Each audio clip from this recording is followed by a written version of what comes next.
Okay, Senator. Now look this way, please. A little more. That's it. That's very strong. Very masculine. I like it a lot. Yes, bloody good. Now I will need 3 minutes, please. The director, a tense man wearing a bomber jacket and a baseball cap, climbed down off the camera and barked orders in a British accent. Jerry, get a scrim there. The sun is too bright. And can we do something about his eyes?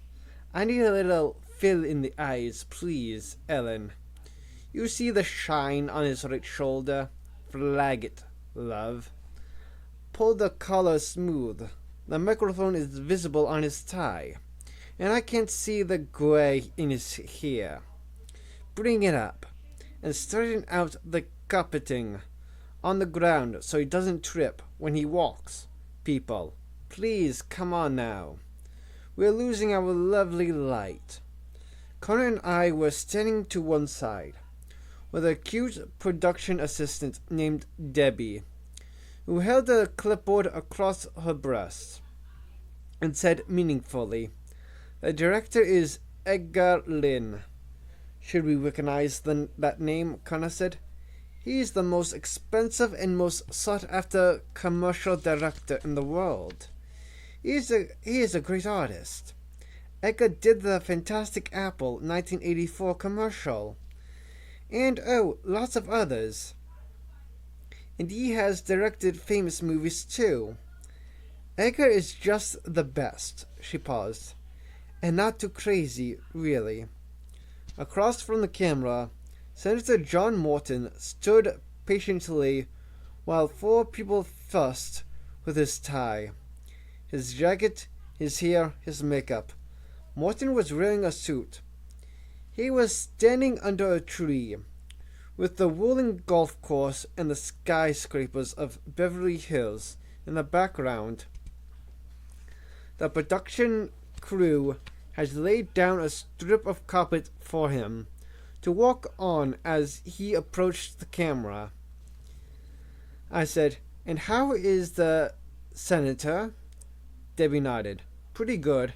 I think he has a shot."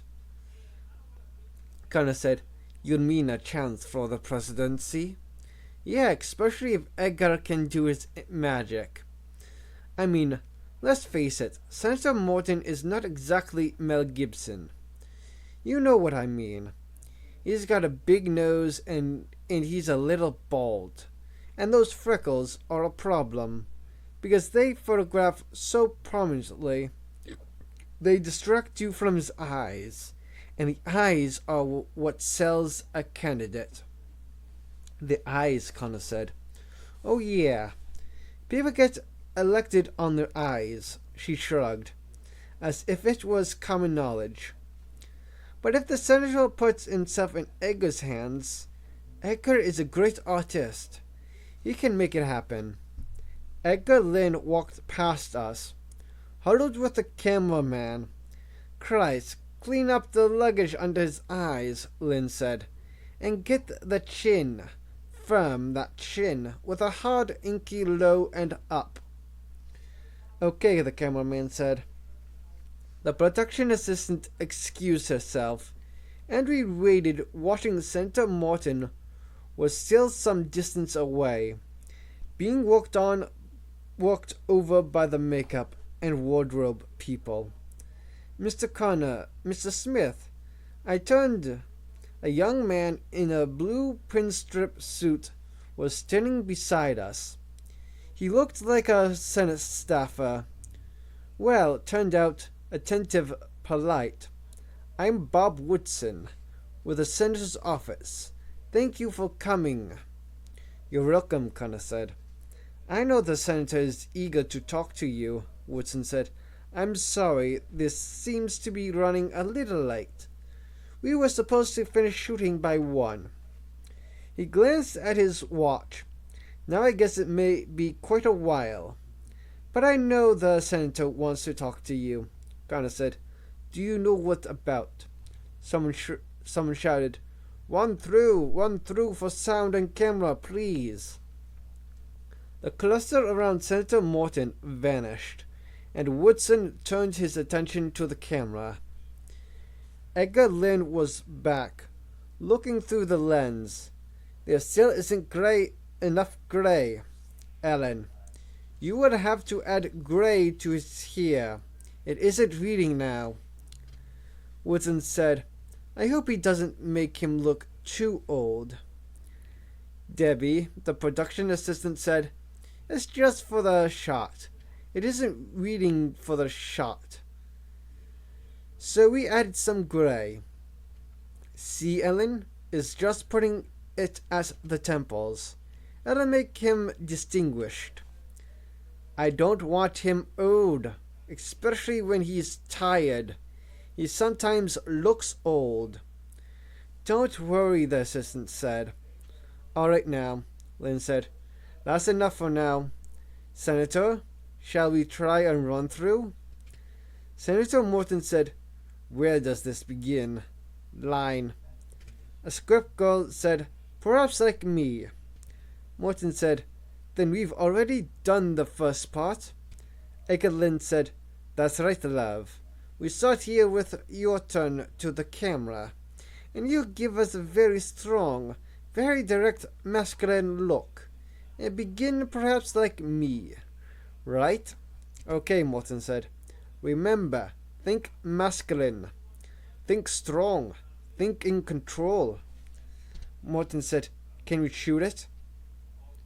Woodson said, Lynn's going to piss him off. Edgar Lynn said, All right, shoot the rehearsal. Here we go. Senator Morton walked towards the camera. Perhaps like me, he said. You're concerned about the erosion of our national position in recent years. America is still the greatest military power, but our security depends on our ability to defend ourselves militarily and economically, and it is economically that America has fallen behind. How far behind? Well, under the last two administrations, America has gone from the greatest creditor nation to the greatest debtor nation the world has ever seen. Our industries have fallen behind the rest of the world. Our workers are less educated than workers in other countries. Our investors demand short-term gain and cripple our industries' ability to plan for the future, and as a result, our standard of living is declining rapidly. The outlook for our children is bleak. Connor murmured, Somebody is actually saying it. And in this time of national crisis, Morton continued, many Americans have another concern as well. As our economic power fades, we are vulnerable to a new kind of invasion. Many Americans fear that we may become an economic colony of Japan or Europe, but especially Japan. Many Americans feel that the Japanese are taking over our industries, our recreation lands, and even our cities. He gestured to the golf course, with skyscrapers in the background, and in doing so, some fear that Japan now has the power to shape and determine the future of America. Morton paused.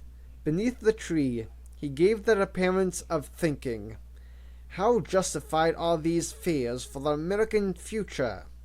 How much should we be concerned? There are some who will tell you foreign investment is a blessing, that it helps our nation. Others take the opposite view and feel we are selling our precious birthright. Which view is correct? Oh, fuck. What's the line again? Cut. Edgar Lynn called, Take 5, everybody. I need to clean up a few things, and then we can do it for real. Very good, Senator. I liked it. The script girl said, What should we believe for the future of America, Senator? He repeated, Which should we believe for the future of... He shook his head. No wonder I can't remember it. Let's change that line, Margie. Let's change that line, please. Never mind. Bring me a script. I'll change it myself. And the crowd of makeup and wardrobe people descended on him again, touching him up and fluffing him down. Whitson said, Wait here. I'll try and get you a few minutes with him. We stood beside a humming trailer, with power cables coming out of it. As soon as Morton approached us, 2 aides came running up brandishing thick books of computer printout. John, you better look at this. John, you better consider this. Morton said, What is it? John, this is the latest Gallup and Fielding. John, this is the cross-referenced analysis by voter age brackets. And, bottom line, John, the president is right. Don't tell me that. I'm running against the president. But John, he's right about the C word. You can't say the C word in your television ad. I can't say conservation. You can't say it, John. It's death, John. The figures show it. You want us to run over the figures, John? No, Morton said. He glanced at Connor and me. I'll be right with you, he said with a smile. But look here, John. It's very clear, John. Conservation means diminution of lifestyle. People are already experiencing diminution of lifestyle. They don't want any more of it. But that's wrong, Morton said. That's not how it works. John, it's what the voters think. But they're wrong about this. John, you want to educate the voters. Well and good. Yes, I do want to educate the voters. Conservation is not synonymous with diminution of lifestyle. It is synonymous with more wealth, power, and freedom. The idea is not to make do with less. The idea is to do all the things you are doing now. Heat your house, drive your car, using less gas and oil. Let's have more efficient heaters in our houses, more efficient cars on our streets. Let's have cleaner air, better health. It can be done. Other countries have done it. Japan has done it. John, please. Not Japan. In the last 20 years, Morton said, Japan cut the energy cost of finished goods by 60%. America has done nothing. Japan can now make goods cheaper than we can, because Japan has pushed investment in energy-efficient technology. Conservation is competitive, and we aren't being competitive. Fine, John. Conservation and statistics really boring. Nobody cares, John. The American people care, Morton said. John, they absolutely don't. And they aren't going to listen. Look, John. We have age regressions here, particularly among the other 55s, which is the most solid voting bloc. And they are straight ahead on this issue. They want no decreases, no conservation. The old people of America don't want it. But older people have children and grandchildren. They must care about the future. Older people don't give a flying fuck, John. It's right here in black and white. They think their kids don't care about them. And they're right. So they don't care about their kids. It's that simple.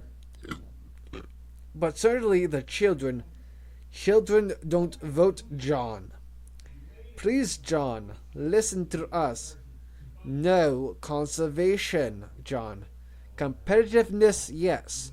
Look to the future, yes. Face our problems, yes. A new spirit, yes. But no conservation. Just look at the numbers. Don't do it. Please. Morton said, I'll think about it, fellas. The two aides seemed to realize that was all they were going to get. They closed their printouts with a snap. You want us to send Margie over to rewrite? No, I'm thinking about it. Maybe Margie should just rough out a few lines. No. Okay, John, okay. You know, Morton said, as they were leaving, someday an American politician is going to do what he thinks is right, instead of what the polls tell him. And it's going to look revolutionary. The two aides turned back together. John, come on, you're tired. It's been a long trip, we understand. John, trust us on this. We have the figures. We are telling you with 95% confidence intervals how the people feel. I know damn well how they feel. They feel frustrated. And I know why. It's been 15 years since they've had any leadership. John, let's not do this one again. This is the 20th century. Leadership is the quality of telling people what they want to hear. They walked away. Immediately, Woodson came up, carrying a portable phone. He started to speak, but Morton held up his hand. Not now, Bob. Senator, I think you need to take this. Not now. Woodson backed away. Morton glanced at his watch. You're Mr. Connor and Mr. Smith? Yes, Connor said. Let's rock, Morton said. He started away from the film crew, toward a hill overlooking the rolling course. It was Friday. Not many people were playing. We stood about 50 meters from the crew. I ask you to come, Morton said, because I understand you're the officers in charge of the Nakamoto business. I was about to protest that it wasn't true, that Graham was the officer in charge, when Connor said, That's true, we are. I have some questions about that case. I gather it's been resolved now? It seems to be. Is your investigation finished?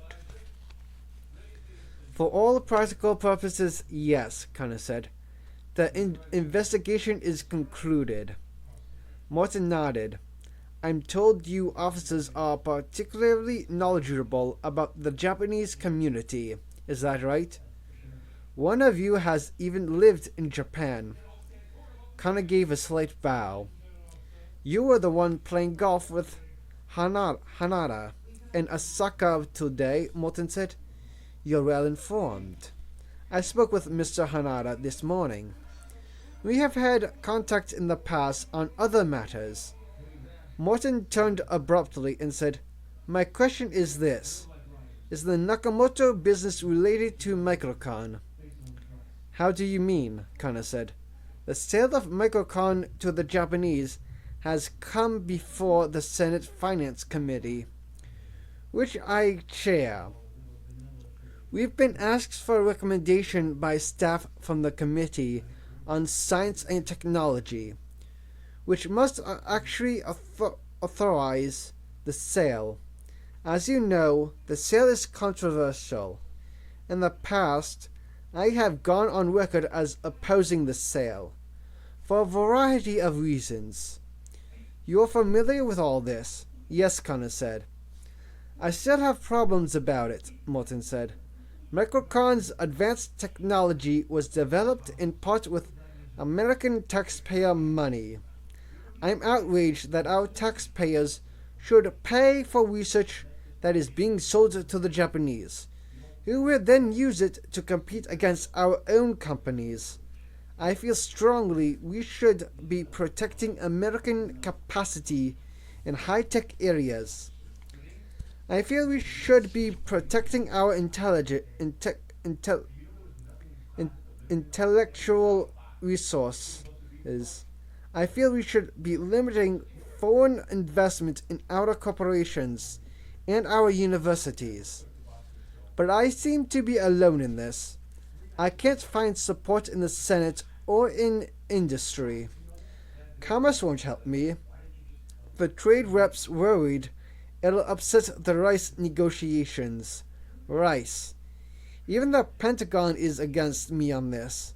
And I just wondered, since Nakamoto is the parent company of Akai Ceramics, whether the events of last night had any relationship to the proposed sale. He paused. He was looking at us in an intense way. It was almost as if he expected that we would know something. Kana said, I'm not aware of any linkage. Has Nakamoto done anything unfair or improper to promote the sale? Not that I'm aware, no. And your investigation is formally concluded, yes. I just want to be clear, because if I back down on my opposition to the sale, I don't want to find that I've stuck my hand in a box of snakes. One could argue that the party at Nakamoto was an attempt to win over opponents to the sale. So a change of position can be worrisome. You know, in Congress, they can get you coming and going with a thing like this. Kana said, Are you abandoning your opposition to the sale? From across the lawn, an aide said, Senator, they are ready for you, sir. Well, Morton shrugged. I'm out on a limb with this thing. Nobody agrees with my position on Microcon. Personally, I think it's another Fairchild case. But if this battle can't be won, I say let's not fight it. Plenty of other battles to be fought, anyway. He straightened, smoothed his suit. Senator, when you're ready, sir. And he added, They're concerned about the light. They're concerned about the light, Morton said, shaking his head. Don't let us keep you, Connor said. Anyway, Morton said, I wanted your input. I understand you to say that last night had nothing to do with Microcon. The people involved had nothing to do with it. I'm not going to read next month that someone was working behind the scenes, trying to promote or block the sale. Nothing like that. Not as far as I know, Connor said. Gentlemen, thank you for coming, he said. He shook both of our hands and started away. Then he came back. I appreciate your treating this matter as confidential. Because, you know, we have to be careful. We are at war with Japan. He smiled wryly. Loose lips sink ships. Yes, Connor said. I'd remember Pearl Harbor. Christ, that too. He shook his head. He dropped his voice, becoming one of the boys. You know I have colleagues who say sooner or later we're going to have to drop another bomb. They think it'll come to that. He smiled. But I don't feel that way, usually. Still smiling, he headed back to the camera crew. As he walked, he collected people. First a woman with script changes, then a wardrobe man, then a sound man fiddling with his microphone and adjusting the battery pack at his waist, and the makeup woman, until finally the senator had disappeared from view. And there was just a cluster of people moving awkwardly across the lawn. I said, I like him. I was driving back into Hollywood. The buildings were hazy in the smog. Why shouldn't you like him? Kana said. He's a politician. It's his job to make you like him. Then he's good at his job. Very good, I think. Connor stared out the window, silently. I had the sense that something was troubling him. I said, "Didn't you like what he was saying in the commercial?" "It sounded like all the things you say." "Yes, it did." "Then what's the matter?" "Nothing," Connor said. "I was just thinking about what he actually said." "He mentioned Fairchild?" "Of course," Connor said. "Morton knows the real story about Fairchild very well." I started to ask him what it was, but he was already telling me. "Have you ever heard of Seymour Cray? For years he was the best designer of supercomputers in the world. Cray Research made the fastest computers in the world. The Japanese were trying to catch up with him, but they just couldn't do it. He was too brilliant. But by the mid-80s, Japanese chip dumping had put most of Cray's domestic suppliers out of business. So Cray had to order his custom-designed chips from Japanese manufacturers. There was nobody in America to make them, and his Japanese suppliers experienced mysterious delays. At one point, it took them a year to deliver certain chips he had ordered, and during that time, his Japanese competitors made great strides forward. There was also a question of whether they had stolen his new technology. Cray was furious. He knew they were fucking with him. He decided that he had to form a liaison with an American manufacturer, and so he chose Fairchild Semiconductor.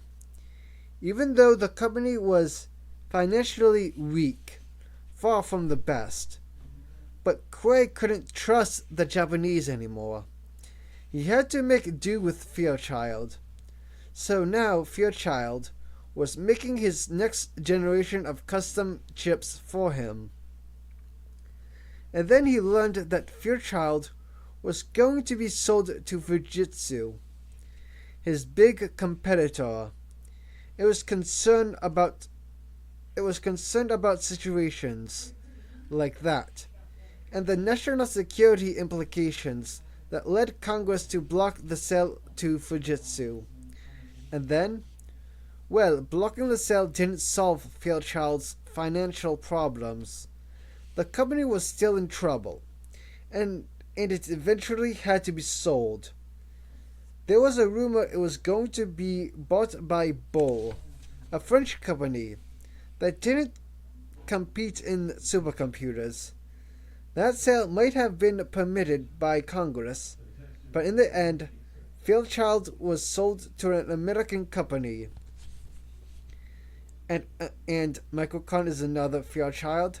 Yes, in the sense that Microcon will give the Japanese a monopoly on vital chip-making machinery. Once they have a monopoly, they can withhold the machines from American companies. But now I think... That was when the phone rang. I left it on the speakerphone. It was Lauren, my ex-wife. "Peter," I said. "Hello, Lauren. Peter, I am calling to inform you that I am going to pick up Michelle early today." Her voice sounded tense, formal. "You are? I didn't know you were picking her up at all." "I never said that, Peter," she answered quickly. "Of course I'm picking her up." I said, "Okay, fine. By the way, who's Rick?" There was a pause. "Really? That is beneath you, Peter." "Why?" I said. "I'm just curious. Michelle mentioned it this morning.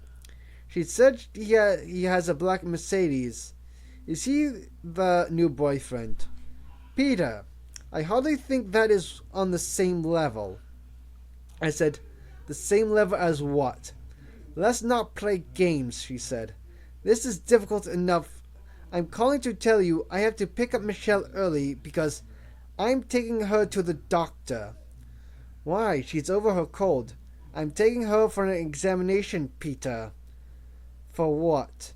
An examination. I heard you, I said. But the physician who will examine her is Robert Strauss. He is an expert in, I'm told. I have been asking people in the office who is the best person. I don't know how this is going to turn out, Peter, but I want you to know I am concerned, particularly in the light of your history. Lauren, what are you talking about? I'm talking about child abuse, she said. I'm talking about sexual molestation. What? There's no getting around it at this point. You know you've been accused of it in the past. I felt churning nausea. Whenever a relationship goes sour, there's always some residue of resentment, some pockets of bitterness and anger, as well as lots of private things that you know about the other person, that you can use against them. If you choose to do that, Lauren, Lauren never had. Lauren, you know that abuse charge was trumped up. You know everything about that. We were married at the time. I only know what you told me. Her voice sounded distant now, moralistic, a little sarcastic. Her prosecutor's voice. Lauren, for Christ's sake, this is ridiculous. What's going on? It is not ridiculous. I have my responsibilities as a mother. Well, for God's sake, you've never been particularly worried about your responsibilities as a mother before. And now it's true that I have a demanding career, she said in an icy tone, but there has never been any question that my daughter comes first. And I deeply, deeply regret if my past behavior in any way contributed to this unpleasant circumstances now. I had the feeling that she wasn't talking to me. She was rehearsing, trying out the words to see how they would sound before a judge. Clearly, Peter, if there is child abuse, Michelle cannot continue to live with you, or even to see you. I felt pain in my chest, a wrenching. What are you talking about? Who told you there was child abuse? Peter, I don't think it's appropriate for me to comment at this point in time. Was it Wilhelm who called you, Lauren? Peter, there's no point in going into this. I'm officially notifying you that I'm going to pick Michelle up at 4 p.m. I want her ready to go at 4 this afternoon, Lauren. I have my secretary, Miss Wilson, listening on the line and making stenographic notes of our conversation.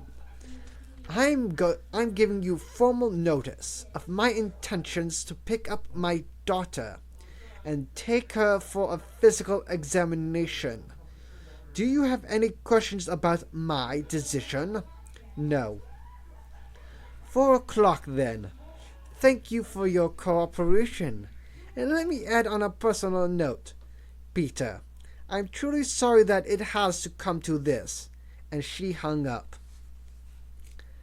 I had been involved in sex abuse cases when I was a detective. I knew how it worked. The fact is, you usually can't determine anything from a physical exam. It's always equivocal. And if a kid is questioned by a psychologist who hammers her with questions, the kids will eventually start to go along and make up answers to please the psychologist. Normal procedure requires that the psychologist to videotape the kids to prove that the questioning wasn't leading. But the situation is almost always unclear when it finally comes before a judge. And the judge must therefore rule conservatively, which means, if there is a possibility of abuse, to keep the child away from the accused parent, or at least not allowed unsupervised visitation. No overnight visits, or perhaps not even. That's enough, Connor said. sitting beside me in the car. Come back now. Sorry, I said, but it's upsetting. I'm sure now. What haven't you told me?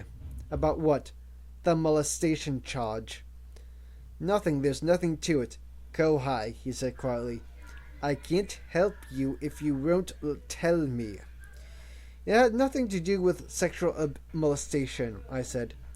It was something else entirely. It was about money. Connor said nothing. He just waited, looking at me. Ah, hell, I said, and I told him. You have these times in your life when you believe you know what you're doing, but you really don't. Later on, you can look back and you see you weren't acting right at all. You drifted into something, and you were completely screwed up. But at the time, you thought everything was fine. What happened to me was I was in love. Lauren was one of those patricians acting girls. Lean and graceful and understated. She looked like she grew up with horses, and she was younger than me and beautiful.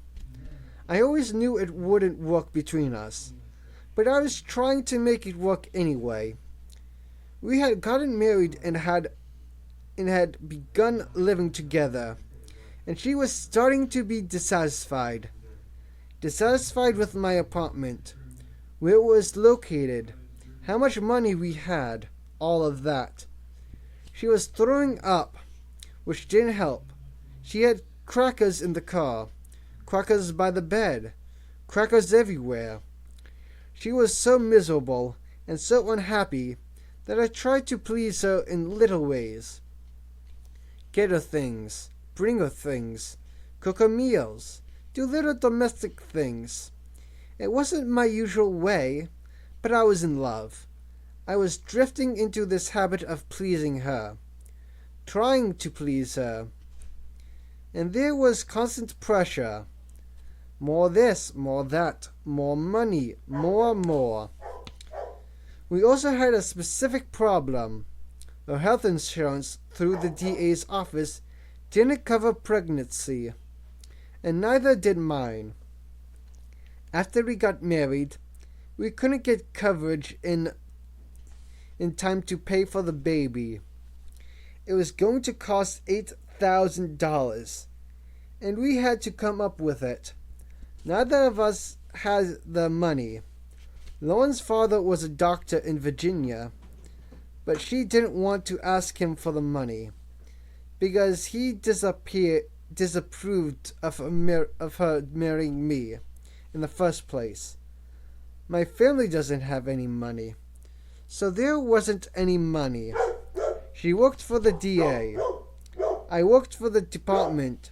She had a lot of debts on her MasterCard and owed money on her car. We had to come up with $8,000. It's hanging over our heads.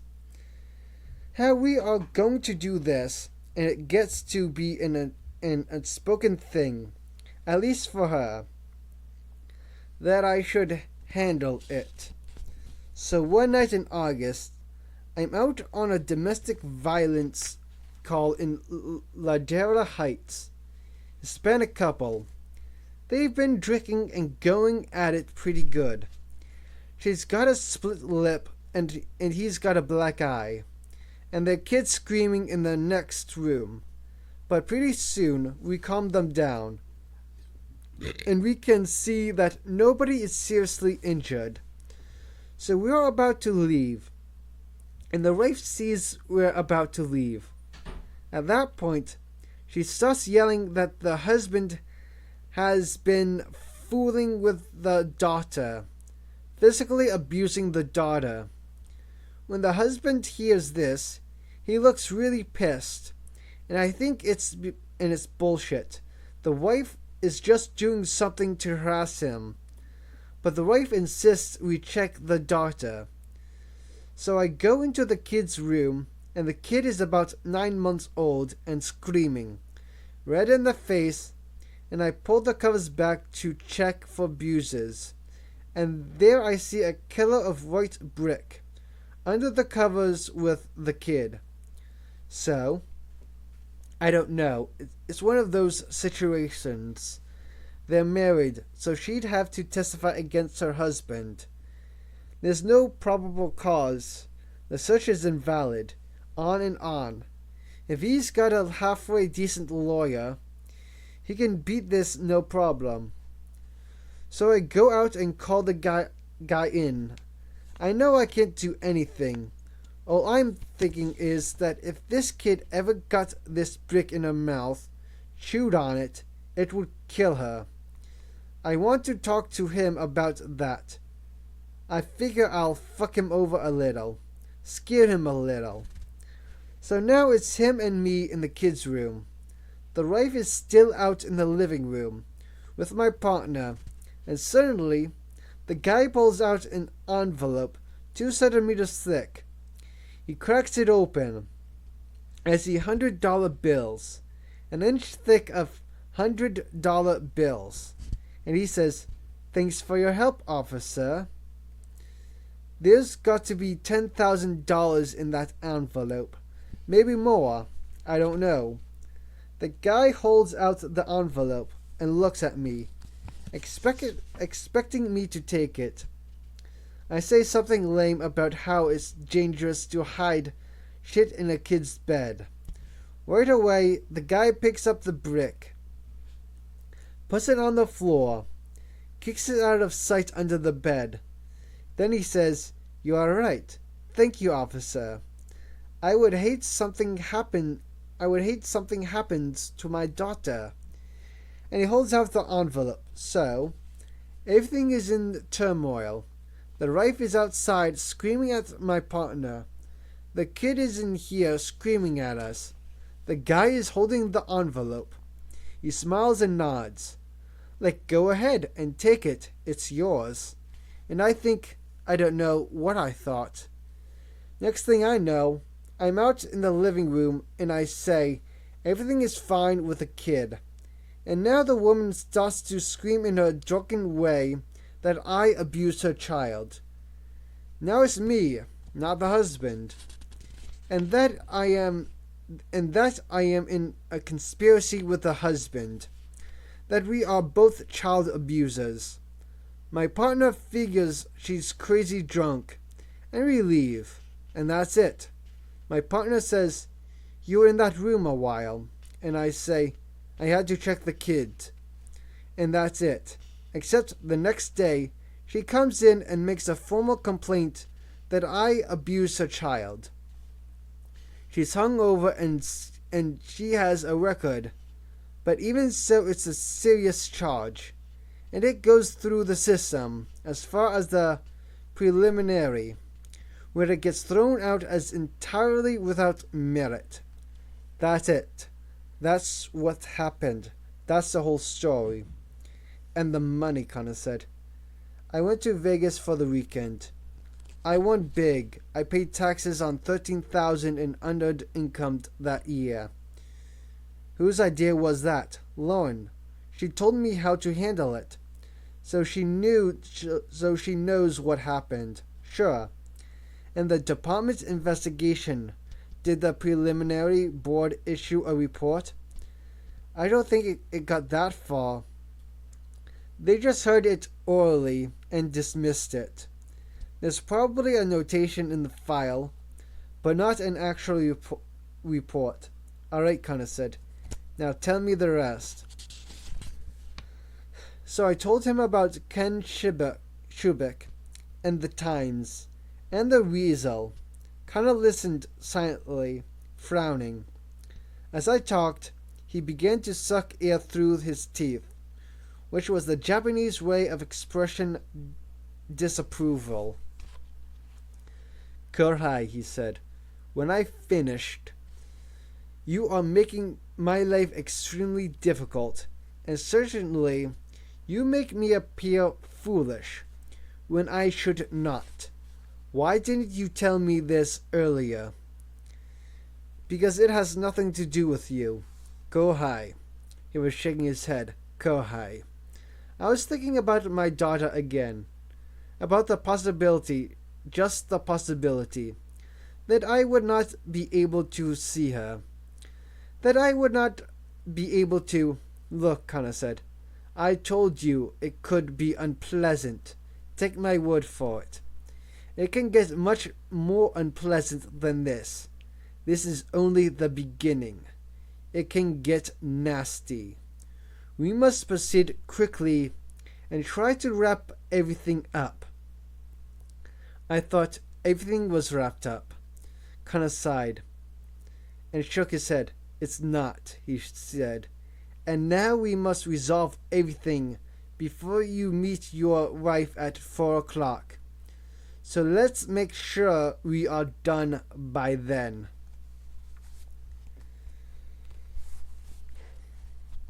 Christ, I'd say, it's pretty fucking wrapped up, Graham said. He was walking around Sakamura's house in the Hollywood Hills. The last of the SID teams was packing up cases to leave. I don't know why the chief has such a bug up his ass on this, Graham said. The SID boys have been doing most of their work right here, on the spot, because he's in such a rush. But thank God, everything ties up perfect. Sakamura is our boy. We combed his bed for pubic hair. It matches the pubic hair found on the girl. We got dried saliva off his toothbrush. It matches blood type and genetic markers for the sperm inside the dead girl. Matchup is 97% sure. It's his cum inside her, and his pubic hair on her body. He fucked her and then he killed her. And when we came to arrest him, he panicked, made a break for it, and died as a result. Where is Kana? Outside, I said. Through the windows, I could see Kana standing down by the garage, talking to policemen in a black and white patrol car. Kana was pointing up and down the street. They were answering questions. What's he doing down there? Graham said. I said, I didn't know. Damn, I don't understand him. You can tell him the answers to his question is no. What question? He called me an hour ago, Graham said. Said he wanted to know how many pairs of reading glasses we found here. We checked.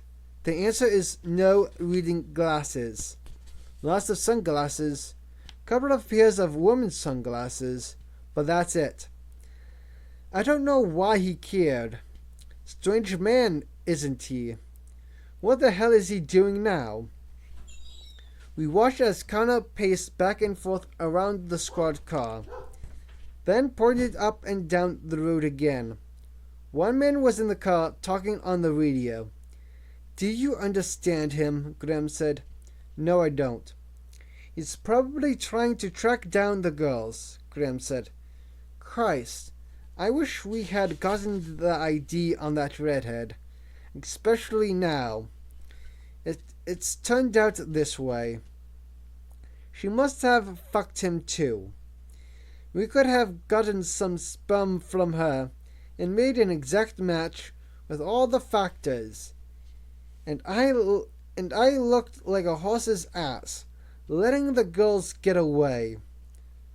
But shit. Who knew it was going to go that way? It was all so fast. Naked girls up here, prancing around. A guy gets a little confused. It's natural. Shit, they were good looking, weren't they? I said they were. And there's nothing left of Sakamura, Graham said. I talked to the PEO boys an hour ago. They're downtown, cutting the corpse out of the car, but I guess he's burned beyond identification. The ME's office is going to try, but good luck. He stared unhappily out the window. You know what? We did the best we could with this fucking case, he said. And I think we did pretty good. We got the right guy. We did it fast. No fuss, no muss. But all I hear now is a lot of Japan bashing fuck. You can't win. Uh-huh, I said. And Christ, they have juice now, Graham said. The heat on my ass is terrific. I got the chief calling me, wanting this thing wrapped up. I got some reporter at the Times investigating me, hauling out some old shit about a questionable use of force on a Hispanic back in 1978. Nothing to it. But this reporter, he's trying to show I've always been a racist. And what is the background of his story? That last night was a racist incident? So I am now an example of racism rearing its ugly head again? I tell you, the Japanese are a master of the smear job. It's fucking scary.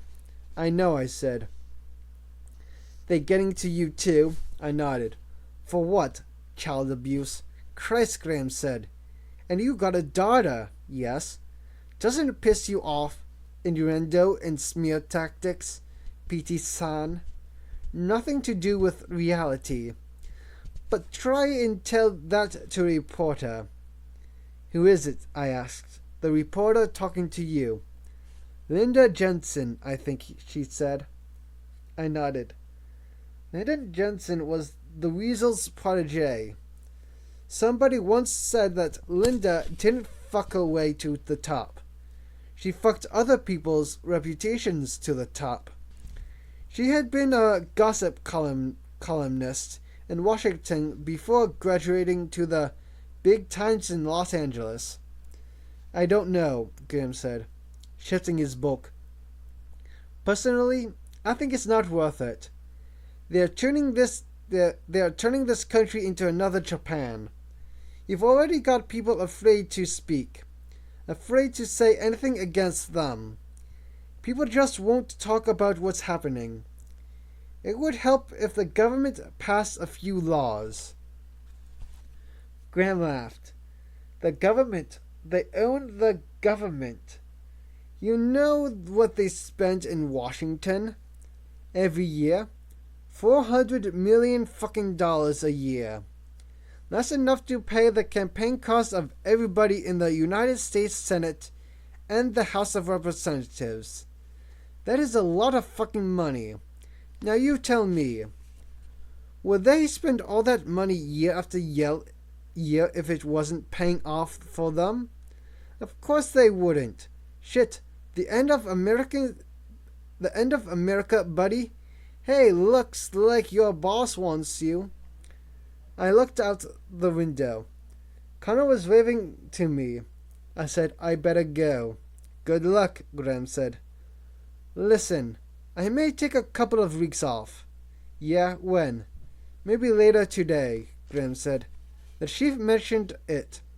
He said as long as the fucking Times is on my ass, maybe I should. I'm thinking of a week in Phoenix. I got family there. Anyway, I wanted you to know I might be going. Okay, sure, I said. Connor was still waving to me. He seemed impatient. I hurried down to see him. As I came down the steps, I saw a black Mercedes sedan pull up, and a familiar figure emerge. It was Weasel Wilhelm.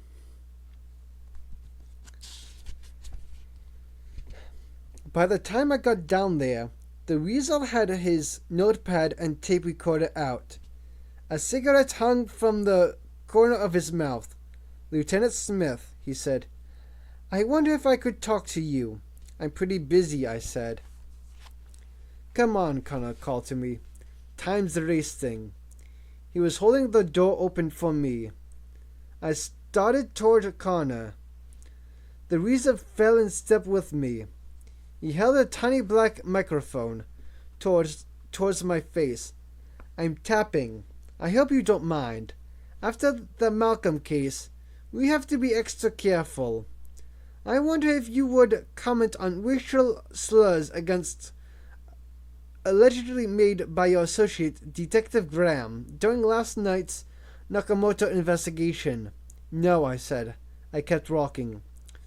We've been told he referred to them as fucking Japs. I have no comment, I said. He also called them little nips. Do you think that kind of talk is appropriate to an officer on duty? Sorry, I don't have a comment, really. He held the microphone up to my face. As he walked, it was annoying. I wanted to slap it away, but I didn't. Lieutenant Smith, we are preparing a story on you, and we have some questions about the Martinez case. Do you remember that one? It was a couple of years back. I kept walking. I'm pretty busy now, really, I said. The Martinez case resulted in accusations of child abuse, brought by Sylvia Moriella, the mother of Maria Martinez. There was an internal affairs investigation. I wondered if you had any comment. No comment. I've already talked to your partner at the time, Ted Anderson. I wondered if you had any comments on that. Sorry, I don't. Then you aren't going to respond to these serious allegations against you? The only one I know that's making allegations is you, really. Actually, that's not entirely accurate, he said, smiling at me. I'm told the DA's office has started an investigation. I said nothing. I wonder if it was true. Under the circumstances, Lieutenant, do you think the court made a mistake in granting you custody of your young daughter? All I said was, sorry, no comment, really. I tried to sound confident. I was starting to sweat. Connor said, come on, no time. I got into the car. Connor said to Wilhelm, son, I'm sorry, but we're busy. Got to go. He slammed the car door. I started the engine. Let's go, Connor said. Willie stuck his head in the window. Do you think that's Captain Connor's Japan bashing represents another example of the department's lack of judgment in racial sensitive cases? See you, Willie. I rolled up the window and started driving down the hill. A little faster wouldn't bother me, Connor said.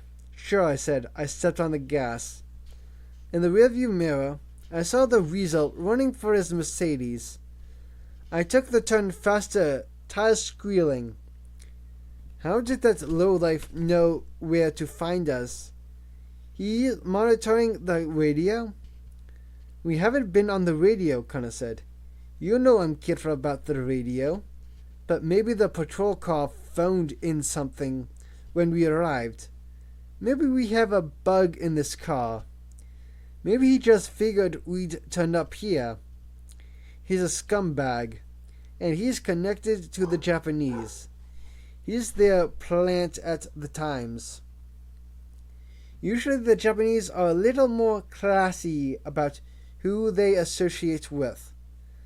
But I guess he'll do everything they want done. Nice car, huh? I notice it's not Japanese. Can't be obvious, Connor said. He's following us. No, I think we lost him. Where are we going now? USC, Sanders, has had enough time screwing around by now. We drove down the street, down the hill, toward the 101 freeway.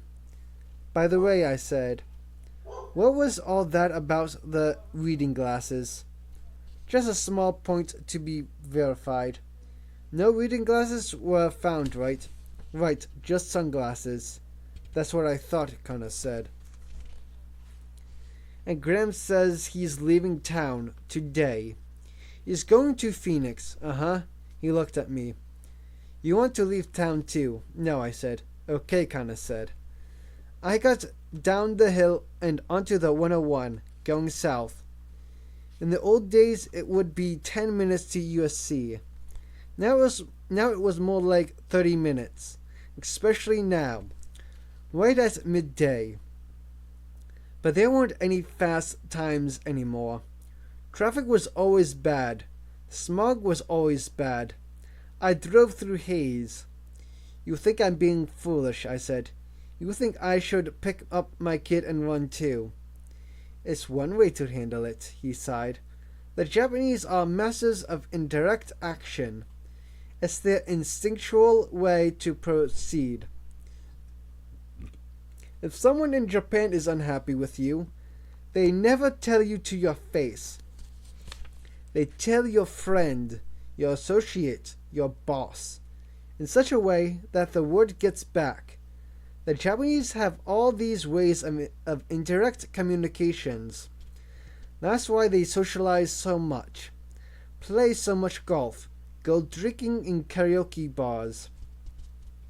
They need these extra channels of communications because they can't come out and say what's on their minds. It's tremendously inefficient. When you think about it, wasteful of time and energy and money. But since they cannot confront because confrontation is almost like death, it makes them stress and panic. They have no other choice. Japan is the land of the end run. They never go up the middle. Yeah, but so, behavior that seems sneaky and cowardly to Americans is just standard operating procedure to Japanese. It doesn't mean anything special. They're just letting you know that powerful people are displeased. Letting me know that I could end up in court over my daughter. My relationship with my kid could be ruined. My own reputation could be ruined. Well, yes, those are normal penalties. The threat of social disgrace is the usual way you're expected to know of displeasure. Well, I think I know it now, I said. I think I get the fucking picture. It's not personal, Kana said. It's just the way they proceed. Yeah, right. They're spreading a lie. In a sense. No, not in a sense. It's a fucking lie. Kana sighed. It took me a long time to understand, he said, that Japanese behavior is based on the values of a farm village. You hear a lot about samurai and feudalism, but deep down, the Japanese are farmers. And if you lived in a farm village and you displeased the other villagers, you were banished, and that meant you died, because no other village would take in a troublemaker. So displease the group and you die. That's the way they see it. It means the Japanese are exquisitely sensitive to the group. More than anything, they are attuned to getting along with a group.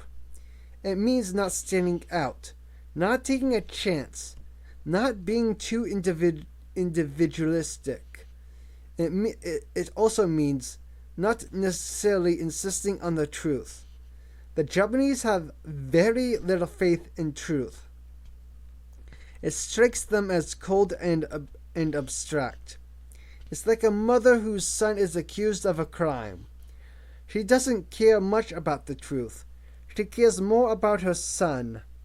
The same with the Japanese. To the Japanese, the important thing is relationships between people. That's the real truth. The factual truth is unimportant. Yeah, fine, I said. But why are they pushing now? What's the difference? This murder is solved, right? No, it's not, Kana said. It's not? No. That's why we have all the pressure. Obviously, somebody badly wants it to be over. They want us to give it up. If they are squeezing me and squeezing Graham, how come they are not squeezing you? They are, Kana said. How? by making me responsible for what happens to you. How are they making you responsible? I don't see that. I know you don't, but they do. Believe me, they do. I looked at the line of cars creeping forward, blending into the haze of downtown.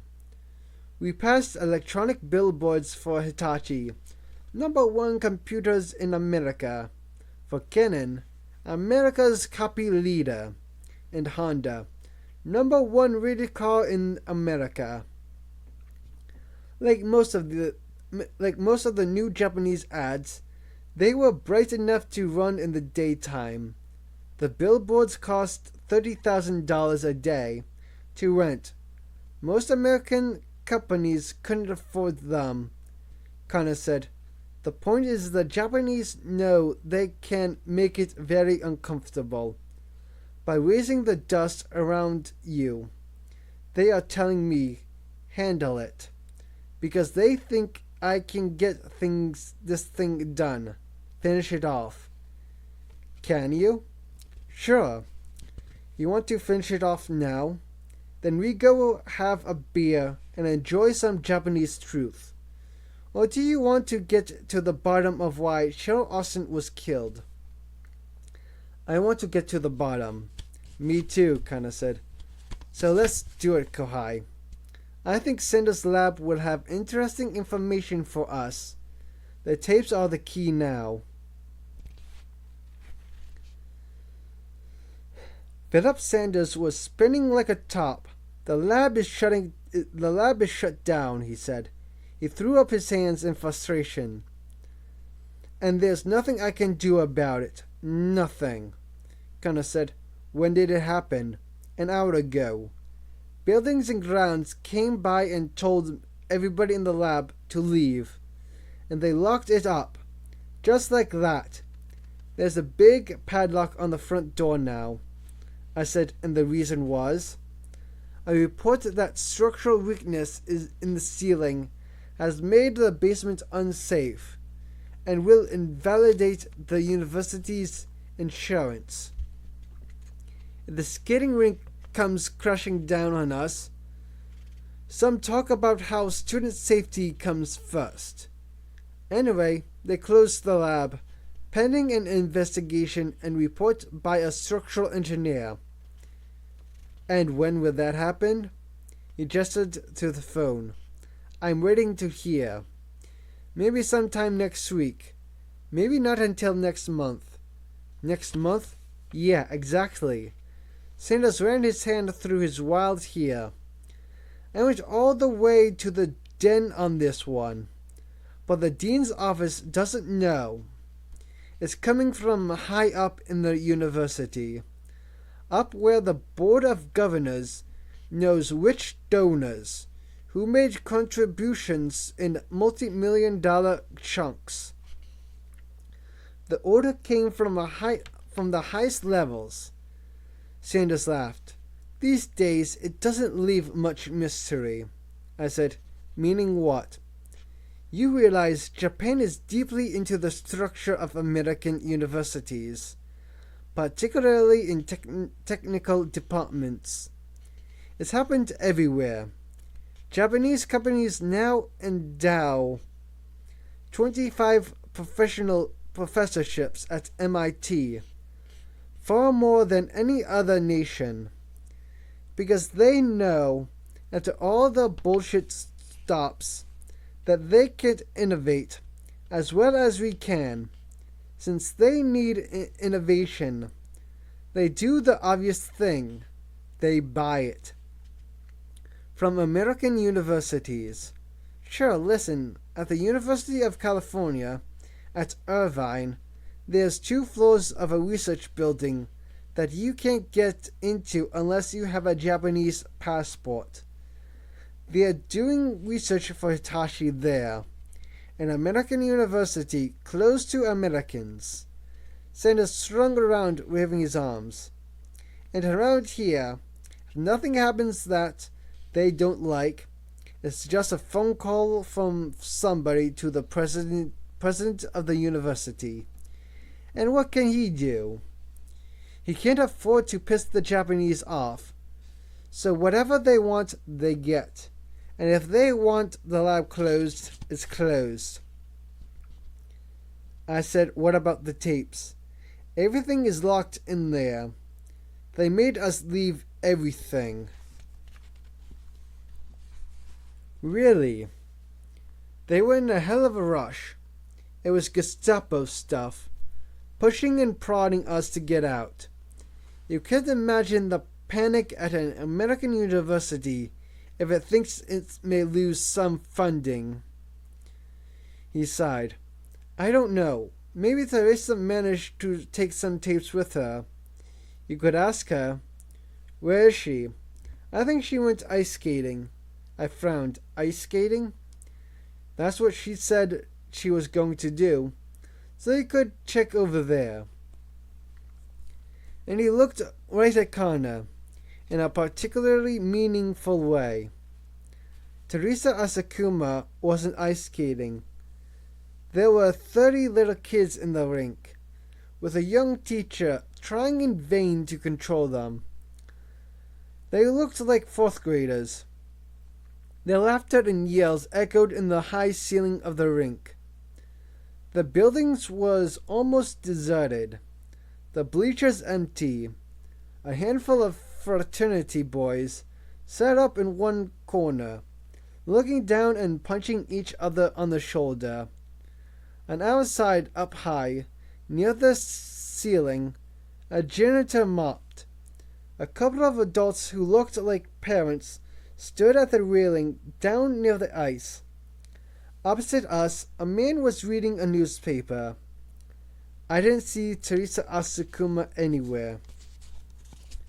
Kana sighed. Wearily he sat on the wooden bleachers and leaned back. He crossed his legs, taking his ease. I stood there watching him. What are you doing? She's obviously not here. Have a seat. But you are always in such a rush. Have a seat. Enjoy life. I sat down next to him. We watched the kids skating around the perimeter of the ice. The teacher was shouting, Alexander, Alexander, I've told you before. No hitting. Don't you hit her. I leaned back against the bleachers. I tried to relax. Kana watched the kids and chuckled. He appeared entirely at ease, without a care in the world. I said, do you think Sanders is right? The Japanese squeezed the university. Sure, Kana said. And all that business about Japan buying into American technology, buying professorships at MIT, is not illegal. They're supporting scholarship, a noble ideal. I frowned. So you think it's okay? No, he said. I don't think it's okay at all. If you give up control of your own institutions, you give up everything. And generally, whoever pays for an institution